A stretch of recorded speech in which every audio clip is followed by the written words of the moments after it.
Dear students, we are discussing Science 1 Maharashtra State Board. We have already completed 2 lectures on this particular chapter 3, chemical reactions and equations. Those who do not have previous 2 lectures, they can also follow our link on YouTube. Link is E-सातत्य.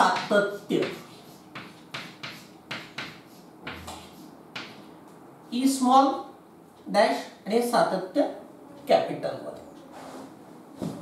हे तिसरं lecture आहे. अगोदरचे 2 lecture तुम्हाला याच्यावर भेटून जातील. Okay, now return to our topic Science 1 Chemical reactions and equations. We are discussing types of chemical reactions.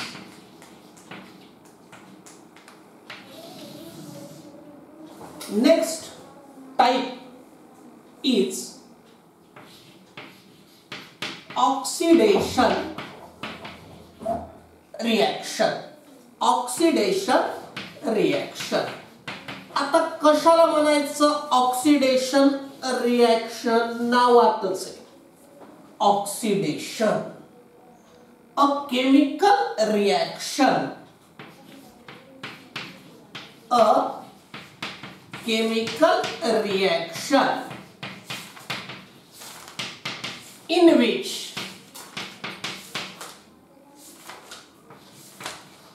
oxygen is gained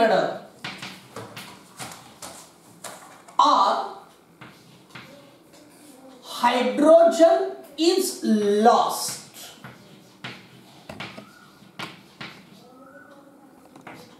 Is lost to form product.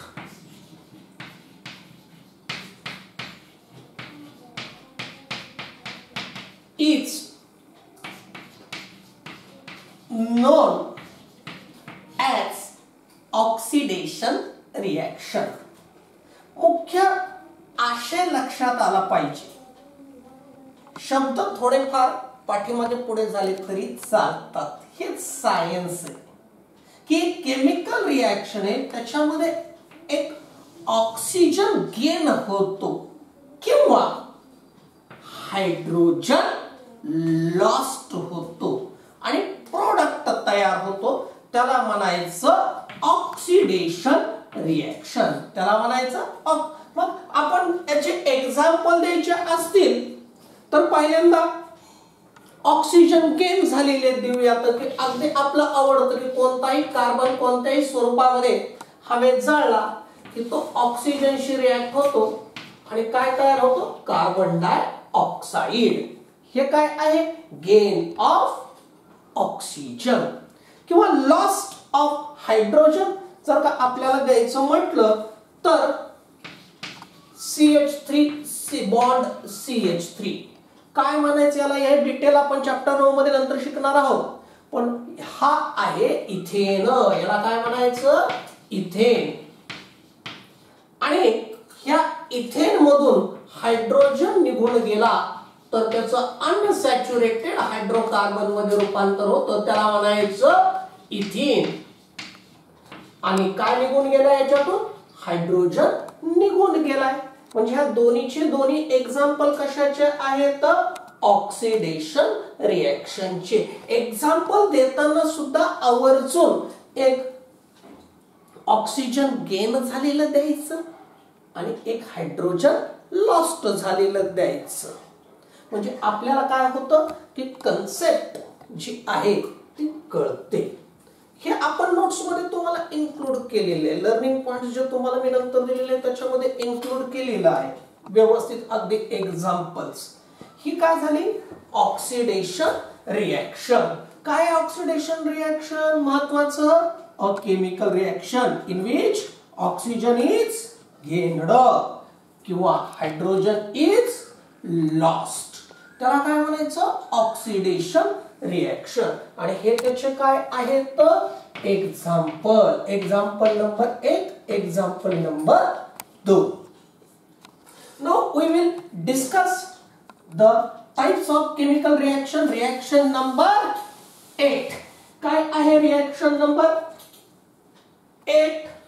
ती आहे रिडक्शन रिएक्शन. ती काय आहे रिडक्शन रिएक्शन. ही जी रिडक्शन रिएक्शन आहे ही पूर्णपणे काय आहे ऑक्सिडेशनला अपोजिट आहे. It is entirely a opposite reaction to oxidation. ही पूर्णपणे ऑक्सिडेशनच्या विरुद्ध अशी काय आहे रिएक्शन आहे. ती आहे रिडक्शन रिएक्शन. कशाला म्हणायचं रिडक्शन रिएक्शन ते पाहूयात. तर याच्यामध्ये काय आहे विरुद्ध मी सांगितले. मग कसं अ केमिकल रिएक्शन इन विच विरुद्ध आहे बरोबर आहे. म्हणून मी विरुद्ध काय लिहिणार hydrogen is gained or oxygen is lost to form product is called काय आहे reduction reaction. It is entirely opposite to oxidation reaction. In this case, hydrogen is gained and oxygen is lost. मग आपण याला याचे काय करायचे example द्यायचे. तर आता एक्झाम्पल देताना काय इथं थोडस आपल्याला पुस्तकामध्ये जे एक्झाम्पल दिलेले ते सरळ सरळ दिलेलं नाहीये. थोडस पाठीमागचं रेफर करावं लागतं. म्हणून ते एक्झाम्पल आहे पुस्तकातलंच आहे पण ते एक्झाम्पल थोडस बॅक पेजेसला रेफर झालेलं. काय आहे example vegetable oil.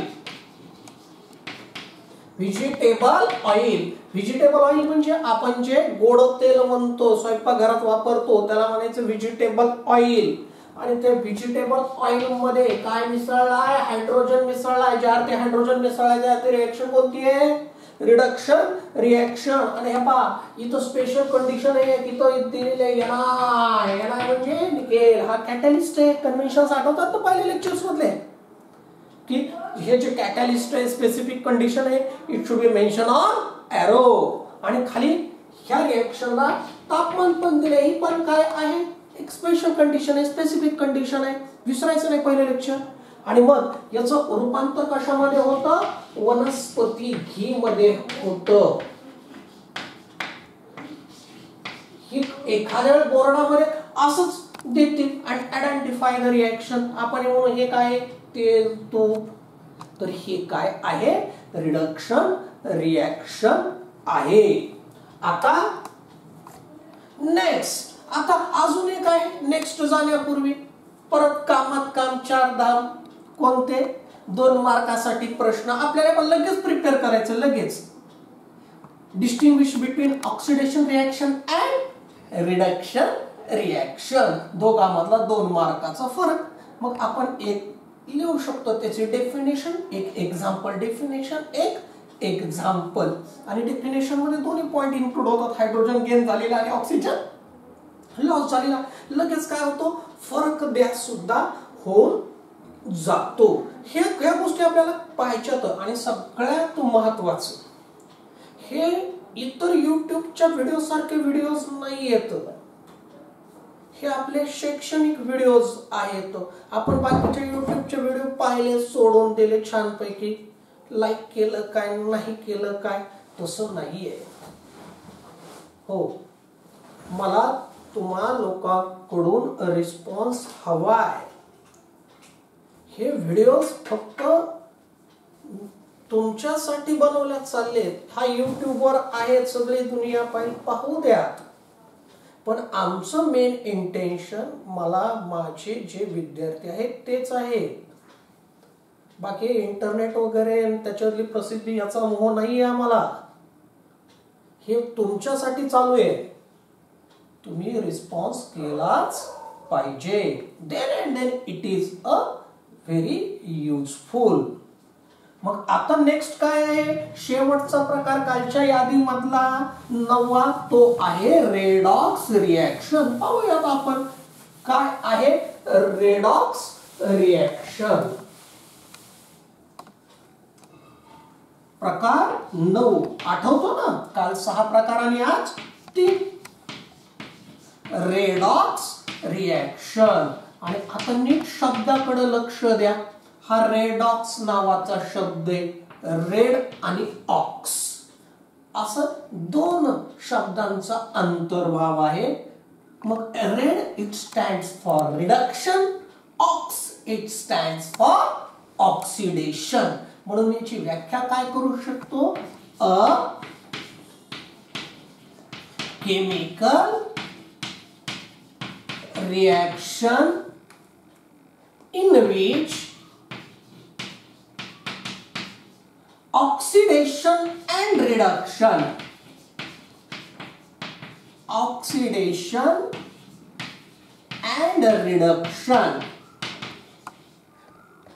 takes place.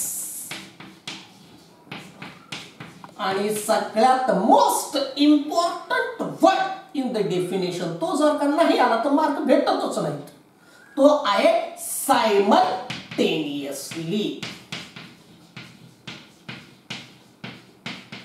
Simultaneously म्हणजे एकाच वेळी. तर जे आहे is non as redox reaction. नावातच आहे. नावच आपल्याला सांगतं ही अशी रिॲक्शन आहे की ज्याच्यामध्ये ऑक्सिडेशन पण आणि रिडक्शन पण एकाच वेळी घडून येतं. आता कसं घडून येतं पहा. एक एक्झाम्पल देतो तुम्हाला, मग तुम्हाला समजेल. पहा, CuO काय आहे? Copper oxide plus H2. त्याच्यामध्ये काय केलं? हायड्रोजन, कॉपर ऑक्साईड वरून हायड्रोजन पास करतात आणि काय तयार होतं? मग त्यावेळेस कॉपर आणि वॉटर तयार होतं. आता नीट केअरफुली लक्ष द्या.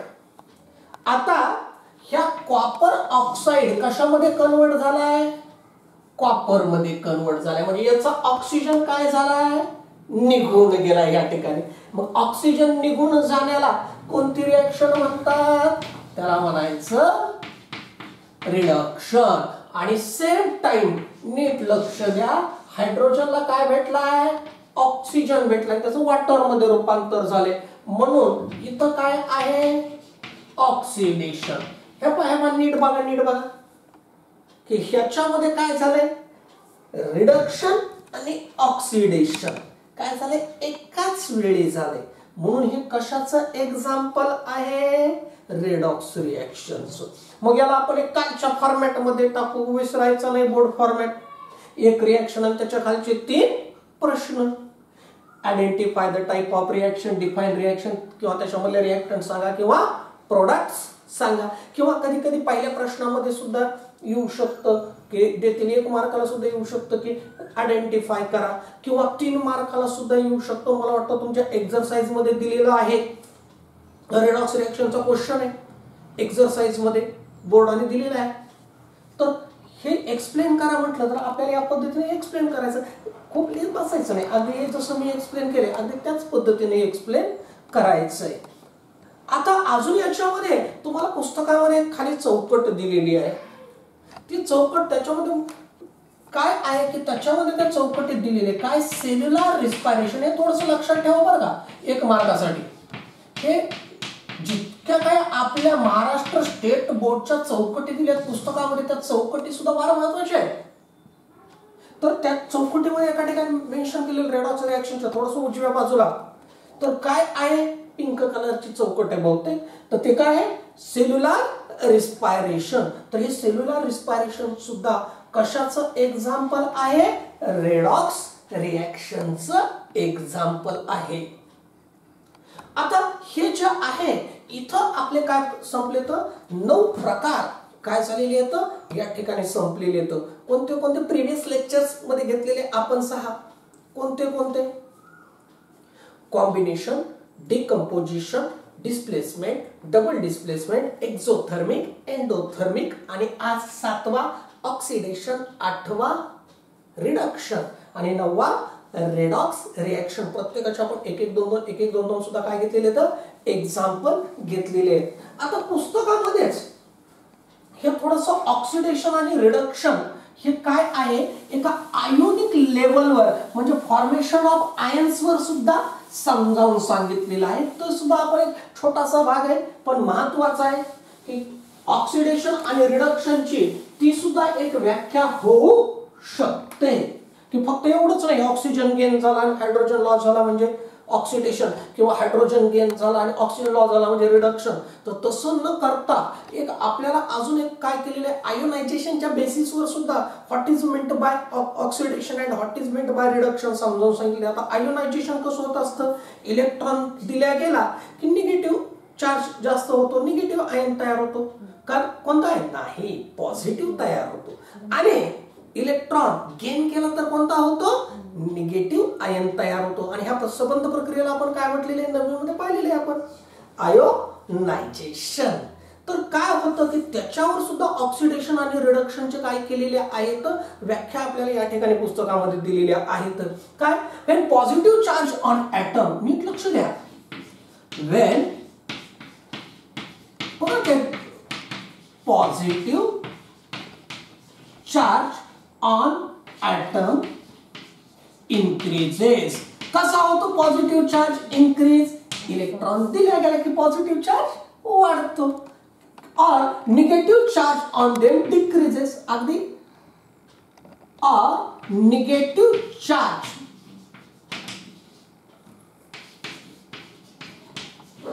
On them decreases. त्यावेळेस काय होतं, इट इज कॉल्ड ऑक्सिडेशन. तेव्हा सुद्धा एक व्याख्या काय केल्या जाते ऑक्सिडेशन म्हणूनच केल्या जाते. बघा ही एक आयोनायझेशनच्या बेसिसवर दुसरी डेफिनेशन आहे की जेव्हा इलेक्ट्रॉन्स दिल्या जातो पॉझिटिव्ह चार्ज ॲटमचा वाढतो आणि निगेटिव्ह कमी होतो तेव्हा सुद्धा काय म्हणायचं ऑक्सिडेशन. बऱ्याच वेळा काय होतं की हे डेफिनेशनवर सुद्धा काय होऊ शकतात किंवा ह्या मुद्द्यावर सुद्धा प्रश्न विचारले जाऊ शकतात. आणि अगदी याच्या विरुद्ध, कारण मी तुम्हाला अगोदर सांगितलेले ऑक्सिडेशन आणि रिडक्शन एकमेकाच्या कसे आहेत विरुद्ध. आता विरुद्ध कसं लिहिता येईल की ज्या वेळेस मग इथं पॉझिटिव्हच्या जागी मला काय लिहावं लागेल negative. When negative charge on atom increases, और इथं निगेटिव्हच्या जागी मला काय लिहावं लागेल positive charge on them decreases is called as reduction. लिहितो इकडे when negative charge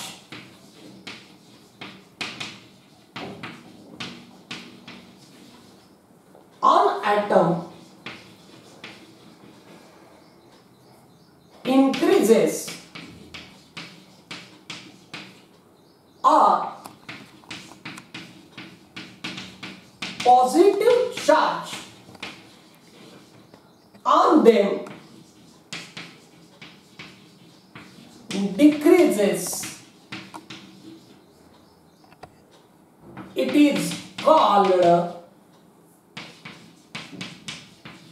reduction.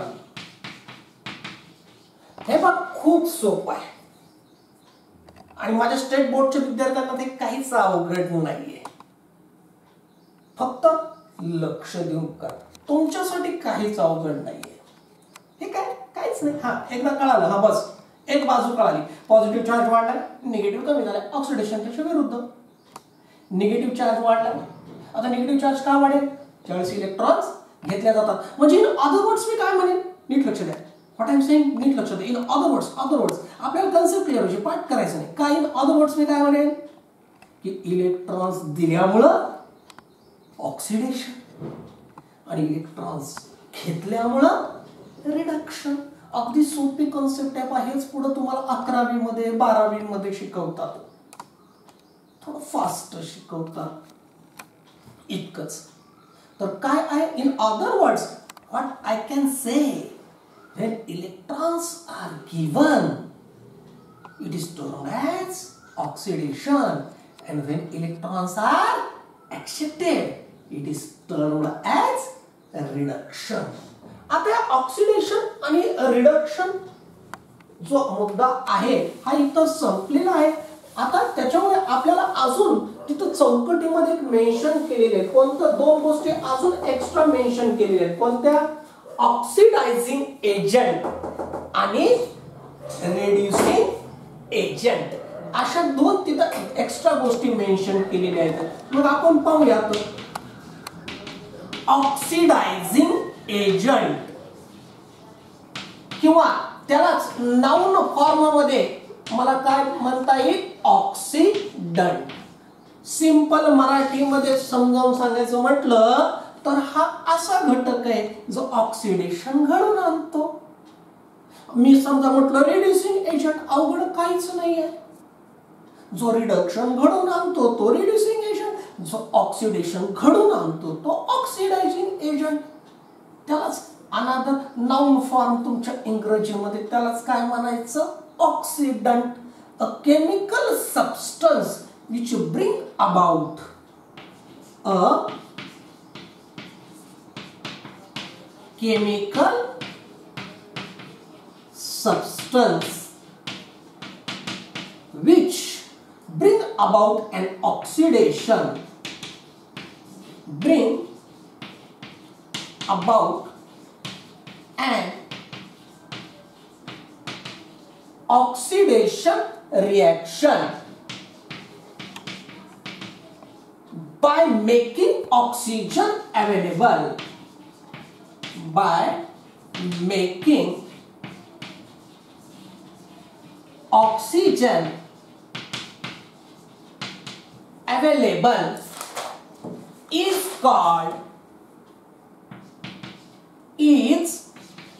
called oxidizing agent किंवा ऑक्सिडंट. आता आपल्याला याचे लगेच एक्झाम्पल दिलेले आहेत. K2Cr2O7 oblique H2SO4. मी याला जो आहे K2Cr2 याला मी पोटॅशियम डायक्रोमेट म्हणे. काय म्हणे? Potassium dichromate. किंवा KMnO4 ऑब्लिक H2SO4 मी याला म्हणे पोटॅशियम परमॅंगनेट. किंवा H2O2 हायड्रोजन परऑक्साइड काल भेटला होता आपल्याला डिकम्पोजिशन मध्ये. हा सुद्धा काय आहे? ऑक्सिडायझिंग एजंट आहे. किंवा O3 पृथ्वीभोवतीचा जो ओझोन थर आहे तो ओझोन वायू, त्याचं रेणुसूत्र मॉलिक्युलर फॉर्म्युला O3 आहे. तो सुद्धा काय करतो? ऑक्सिजन अवेलेबल करून देऊ शकतो. म्हणून तो सुद्धा काय आहे? ऑक्सिडायझिंग एजंट आहे. समजा एक्झाम प्रश्न विचारला एक्झाम मध्ये, डिफाइन ऑक्सिडेशन, ऑक्सिडायझिंग एजंट किंवा ऑक्सिजन, गिव्ह टू एक्झाम्पल किंवा give 4 examples of oxidising agents. तर हे जे आहे हे आपल्याला इथं प्रिपेअर होतं. आता याच्या विरुद्ध कोणता आहे? रेड्युसिंग एजंट किंवा त्याला रिडक्टंट म्हटलं तरी चालतं. रेड्युसिंग एजंट किंवा त्यालाच आपण काय म्हणू? रिडक्टंट. आता याची व्याख्या तर तुम्ही सुद्धा करू शकणार. कशी? आता इथं जसं म्हटलं अ chemical substance which bring about oxidation reaction, तर मला काय लिहावं लागेल? ते काय म्हणावं लागेल? काय आहे? Reduction reaction. हे पुढचं बाय मेकिंग ऑक्सिजन अवेलेबलच्या जागी काय म्हणावं लागेल मला? Hydrogen available. Is called as reducing agent. लिहित नाही मी तिकडे, हुशार आहात तुम्ही तिथं. तर काय आहे, a chemical substance which bring about ऑक्सिडेशनच्या जागी काय लिहायचं आहे, रिडक्शन रिएक्शन. बाय इतकं लिहिलं तरी चालतं किंवा पुढे जरी लिहिलं बाय मेकिंग ऑक्सिजनच्या जागी hydrogen available is called as reducing agent. आपला जो हायड्रोजन आहे तो स्वतः काय आहे, रेड्युसिंग एजंट आहे.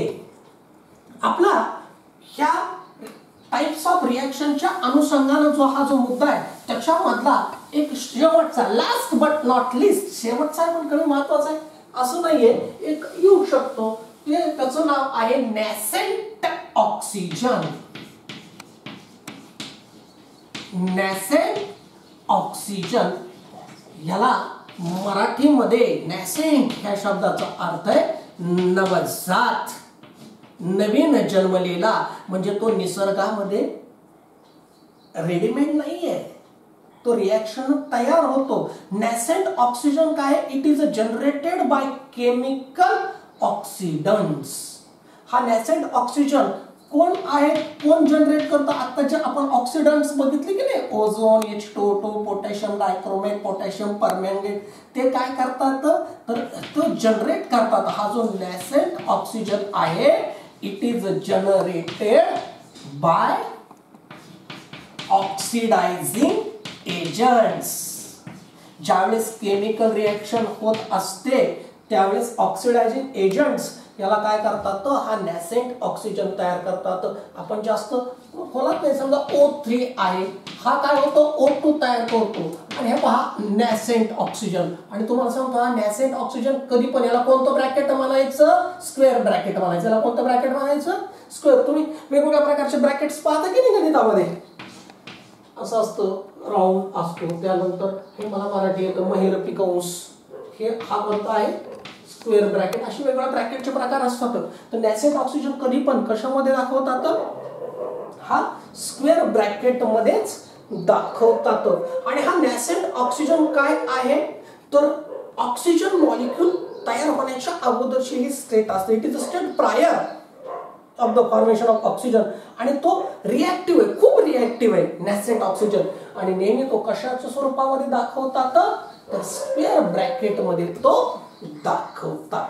तर इथं आपला टाइप्स ऑफ केमिकल रिएक्शन 9 प्रकार, ऑक्सिडायझिंग एजंट्स, रिड्युसिंग एजंट्स आणि नॅसेंट ऑक्सिजन हा मुद्दा इथे संपतो. इथं हा मुद्दाला मी थांबतो. थँक्यू.